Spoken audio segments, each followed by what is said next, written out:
प्रिय छात्रों, मैं आज उपसर्ग संज्ञा सूत्र लेकर उपस्थित हूँ आपके सामने में। ये उपसर्ग है क्या, पहले मैं इसे जानकारी दे दूं। प्रादेय, इसको प्रादेय कहते हैं। एते प्रादेय, एते प्रादेय, प्रादेय मतलब प्र आदेय। एते प्रादेय, ये सभी प्रादि हैं। प्र आदि, प्र से आगे शुरू हो रहा है इसलिए इसको प्रादि कहा। प्र, परा, अप, शम, अनु, अब, निस, निर, दुस, दुर, सु, उत, ऐसे आपने देखा होगा। बी, यांग, नी, अधि, अपि, अति, सु, तभि, प्रति, परि, उप, एते प्रादेय। अब ये उपसर्ग संज्ञा इनकी होती है कब, तो इसके लिए एक दूसरा सूत्र दिया। ये आपको 1,4,58 है।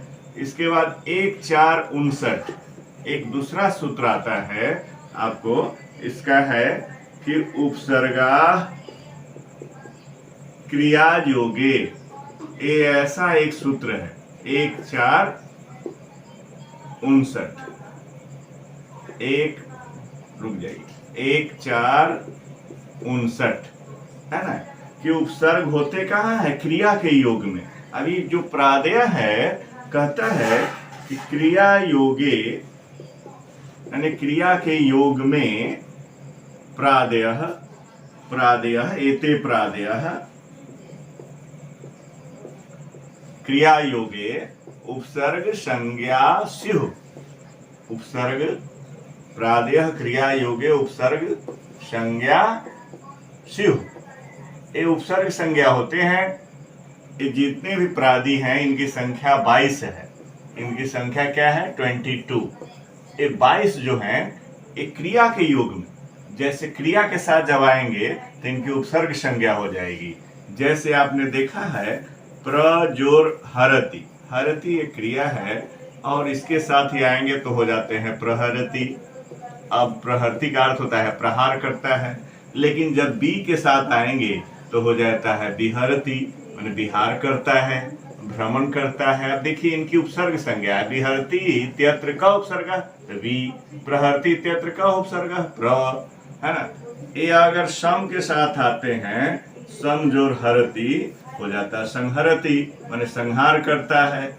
अब इन उदाहरणों में आप देखें, प्रहरति, आहरति, आहर बुलाता है, आज और हरति, आहरति होता है ना। किसी को आहरण का बुलाना, आहरति, क्या हर के लाता है कहीं से, है ना। तो आहरति, आहरति, बिहरति, प्रहरति, संहरति, है ना। परिहरति, पड़ी उपसर्ग लगा देंगे तो परिहरति। आपने देखा कई तरह से कि ये बदलते हैं। तो उपसर्ग क्या करता है, उपसर्गेन धात्वर्थो बलादन्य त्रिणीयते यथा प्रहार, आहार, विहार, परिहार, संहारवत। जैसे आहरति, बिहरति, परिहरति, आपने देखा कि उपसर्ग के द्वारा धातु के अर्थ को बलपूर्वक दूसरी जगह ले जाया जाता है। जैसे कि एक हरति क्रियाहिरी धातु है, जिसका अर्थ होता है हरण करना। इसको आपने भिन्न भिन्न अर्थों में देखा कि उपसर्ग के द्वारा लिया है, इनकी उपसर्ग संज्ञा हुई और उपसर्ग इनके धातु के अर्थ को ले जाता है। तो उपसर्ग के there are 3 functions of prefix. उपसर्ग को प्रीफिक्स भी कहते हैं। उपसर्ग को अंग्रेजी में कहते हैं प्रीफिक्स, जो पूर्व में लगता है ना। तो देयर आर 22 प्रीफिक्सेज, हम कह सकते हैं ये इनकी संख्या क्या है, 22 है ना। इसलिए इनकी संख्या 22 है, 22 उपसर्ग हैं। और एक धातु के साथ इसका हम अगले फिर इससे आगे और भी क्रियाओं के साथ हम इसका अर्थ कैसे बदलता है। तो उपसर्ग के 3 प्रयोजन है। पहला, धातु के अर्थ को बदलना। दूसरा, यानी to change the meaning of verb. दूसरा है ब्यूटिफाई द वर्ड, शब्द को सुंदर बनाना। और तीसरा है स्पेशलाइज द मीनिंग, शब्द को एक विशिष्ट अर्थ देना, है ना। यह 3 प्रयोजन है उपसर्ग के, इनके 3 कार्य हैं। आगे आने वाले उदाहरणों में इसी 3 कार्यों को हम जस्टिफाई करेंगे या इसका एक्सप्लेनेशन करेंगे, इसका इलस्ट्रेशन करने जा रहे हैं। प्रिय छात्रों, अब मैंने एक उदाहरण लिया है गच्छति। अभी गच्छति का अर्थ होता है जाता है, सभी जानते हैं, एवरीबॉडी नो दिस फैक्ट। गच्छति माने टू गो, जाना।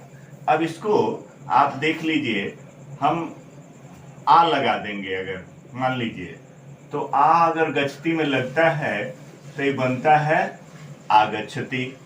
आगच्छति का मतलब क्या हुआ? आता है। अब हम अंग्रेजी में ये स्वतंत्रता नहीं है, जाने के लिए गो, आने के लिए कम, दो अंग्रेजी है, लेकिन हमारे संस्कृत में एक ही अंग्रेजी है गच्छति। इसमें आ उपसर्ग लगा दिया, अब बन गया या गच्छति। इसका मतलब हुआ आता है, यानी जाना को आना बनाने के लिए उपसर्ग लगा, धातु के अर्थ को बिल्कुल चेंज कर दिया, है ना। इसके बाद देख लीजिए आप, निर लगा दिया। निर उपसर्ग हम इसी गच्छति में लगाए तो बन गया निर्गच्छति। इसका अर्थ होता है निकलता है। अब देखिए, निर्गच्छति का अर्थ हो गया निकलता है। इसी प्रकार आप अन्य भी बना सकते हैं। प्रति और आ दो उपसर्ग मैंने लगा दिया, अभी और गच्छति क्रिया दिया, अब प्रत्यागच्छति बनेगा। प्रत्यागच्छति का अर्थ होता है लौटता है। प्रत्यागच्छति का अर्थ हुआ लौटना। प्रत्यागच्छति लौटता है। आपने देखा, शम उपसर्ग लगा दिया, शम जोर गच्छति, संगच्छति। संगच्छते भी होता है जाने के अर्थ में, साथ चलने के अर्थ में, संगच्छति। तो आपने देखा कि अब इसी गच्छति में अब लगा दीजिए, अब जोर गच्छति। अब गच्छति का अर्थ नया आपके लिए भर बन गया। अब गच्छति का अर्थ होता है जानाति, जानता या समझता है, अवगत होना, अवगच्छति माने जानाति इत्यर्थ। अब देखिए, गच्छति क्रिया का जाना अर्थ है, अब उपसर्ग लगा, इसका अर्थ हो गया समझना, अंडरस्टैंडिंग, अंडरस्टैंड, टू अंडरस्टैंड या टू नो समथिंग, जानना। अब गच्छति का हम दे सकते हैं जानाति। अब देखिए, जानाति के बदले एक दूसरा मीनिंग आपको मिल गया।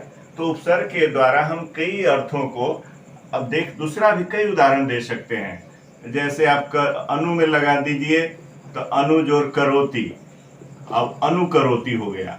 अनुकरोति का अर्थ होता है अनुकरण करना, टू इमिटेशन, टू इमिटेट, है ना, नकल करता है, अनुकरोति, है ना।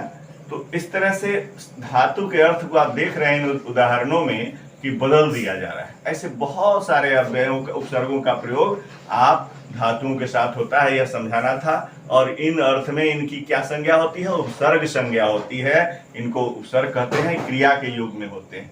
ठीक है, अनुकरोति, अपाकरोति। अगर अप दे दिए तो अप करोति दूर हटाता है। बहुत तरह से आप बना सकते हैं। हम उप लगा देंगे, उप में गच्छति में उप लगा दिए, आप देख लीजिए, फिर उप लगा दिए उपगच्छति। उपगच्छति का अर्थ होता है समीप जाता है। उपगच्छति का अर्थ क्या होगा? समीप जाता है। भवती है, भवती में हम अनु लगा दिए, अनुभवती, अनुभव होता है। भवती माने होता है, अनुभवती माने अनुभव होता है। तो इस प्रकार से आप देख रहे हैं कि बहुत सारे धातुओं के साथ इसका प्रयोग होने पर इसके उपसर्ग उसके अर्थ को बदल देता है, और वह उपसर्ग क्रिया के योग में होता है। ये प्रादि हैं, प्रादि इनकी संख्या 22 है, और ये क्रियाओं के साथ लगते हैं, और क्रिया के योग में ही इनकी उपसर्ग संज्ञा होती है, और इनके जो मुख्य प्रयोजन है मैंने आपको बताया। फिर अन्य सारे उदाहरण भी अगले वीडियो में हम आपको देंगे। आज इतना समझाना था कि उपसर्ग है क्या। तो उपसर्ग के बारे में एक श्लोक मैं यहाँ पर दूंगा, जो जस्ट आफ्टर मैं दे देता हूँ इसको समझाने के लिए। उपसर्ग के संबंध में एक सूत्र भी मैं लिख दे रहा हूँ, जो बताया हूँ। उपसर्गेण धात्वर्थो बलादन्यत्र नीयते।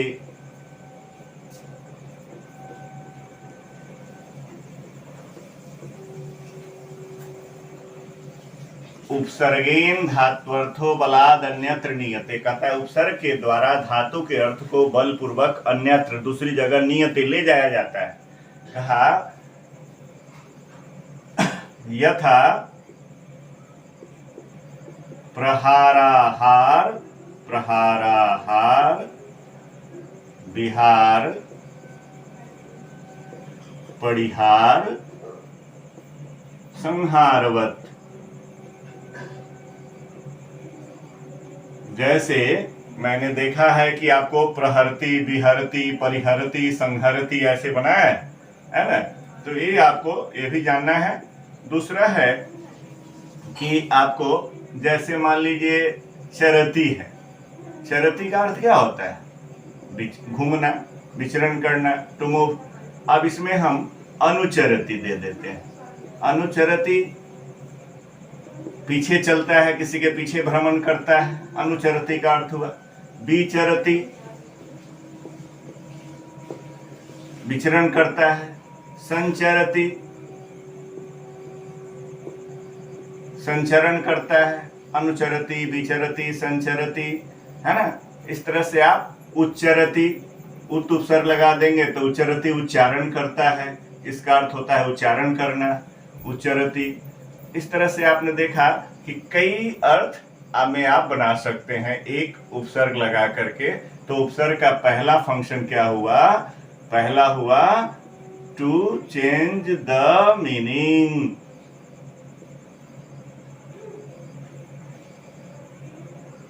दूसरा फंक्शन हुआ ए फंक्शन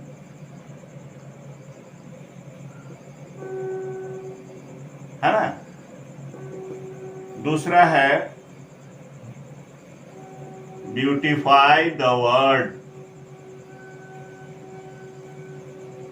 और तीसरा है स्पेशलाइज द मीनिंग। मीनिंग अर्थ को विशिष्ट बनाता है ना। जैसे आप देखते हैं ज्ञान को विज्ञान बना दिया, है ना। तो जानाती, भी जानाती, इस तरह से आप कर सकते हैं। करोती है तो अप दब देंगे तो अप करोती। अप करोती का मतलब होता है अपकार करना। अप करोती का मतलब हुआ अपकार करना। इसका जस्ट रिवर्स हो जाएगा उप करोती, उपकार करना, है ना। अपा करोती, दूर हटाना। तो इस तरह से आप देखते हैं मीनिंग चेंज कर रहा है इसमें, ठीक है। तो आज इतना ही, इतने के साथ मैं यहीं पर आज उपसर्ग संबंधी जो ये है एक छोटा सा वीडियो यहीं पर मैं अपनी वाणी को समाप्त करता हूं। आपसे आग्रह है कि आप सब्सक्राइब करें और इसको अच्छी तरह देखें और समझें और शेयर करें, लाइक करें, इससे मेरा प्रोत्साहन हो और अच्छा वीडियो मैं दूंगा इससे आगे और विषयों पर संबंधित जो आपके लिए कल्याणप्रद हो। धन्यवाद।